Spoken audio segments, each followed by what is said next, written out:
অর্থনৈতিক বিষয় সংক্রান্ত ও সরকারি ক্রয় সংক্রান্ত উপদেষ্টা কমিটির বৈঠক মঙ্গলবার সকালে সচিবালয়ে মন্ত্রিপরিষদ সম্মেলন কক্ষে অনুষ্ঠিত হয়। দুপুরে এ বিষয়ে ব্রিফিংয়ে সাংবাদিকদের সঙ্গে কথা বলেন অর্থ উপদেষ্টা ড সালেউদ্দিন আহমেদ ও খাদ্য উপদেষ্টা আলী ইমাম মজুমদার। ড সালেউদ্দিন আহমেদ জানান, পতিত সরকারের সময়ে অনুমোদন দেয়া সব পাওয়ার প্ল্যান্ট পুনর্বিবেচনা করার সিদ্ধান্ত নেওয়া হয়েছে বৈঠকে। আগামী ৫ আগস্ট উদ্বোধন করা হবে জুলাই স্মৃতি জাদুঘর। বৈঠকে এর সকল নির্মাণ ব্যয়ের অনুমোদন দেয়া হয়। বিগত সরকারের সময় কতগুলো ইন্ডিপেন্ডেন্ট পাওয়ার প্ল্যান্টের কতগুলো চুক্তি হয়েছিল। চুক্তিতে আমরা দেখেছি অনেক অসম ক্লজ ছিল, সেগুলো রিভিউ করার জন্য। এলএনজি অ্যাজ ইউজুয়াল আমরা এলএনজি এরপর করে গ্যাসের অপর্যাপ্ততা আছে, তো আমরা এলএনজি আনছি।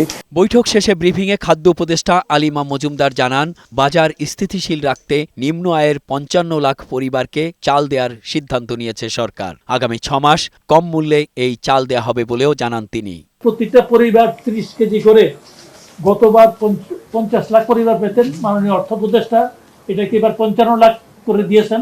এই ৫৫ লাখ পরিবার ৩০ কেজি করে চাল পাবে ৬ মাস, আগস্ট, সেপ্টেম্বর, অক্টোবর, নভেম্বর পর্যন্ত পাবে আমাদের বর্তমান পরিকল্পনা অনুসারে। তারপর ডিসেম্বর, জানুয়ারি পাবে না, আবার ফেব্রুয়ারি, মার্চ পাবে। এইভাবে এটা হবে। তাতে করতে আমরা আশা করছি যে বাজারটা তুলনামূলকভাবে একটু কম হবে।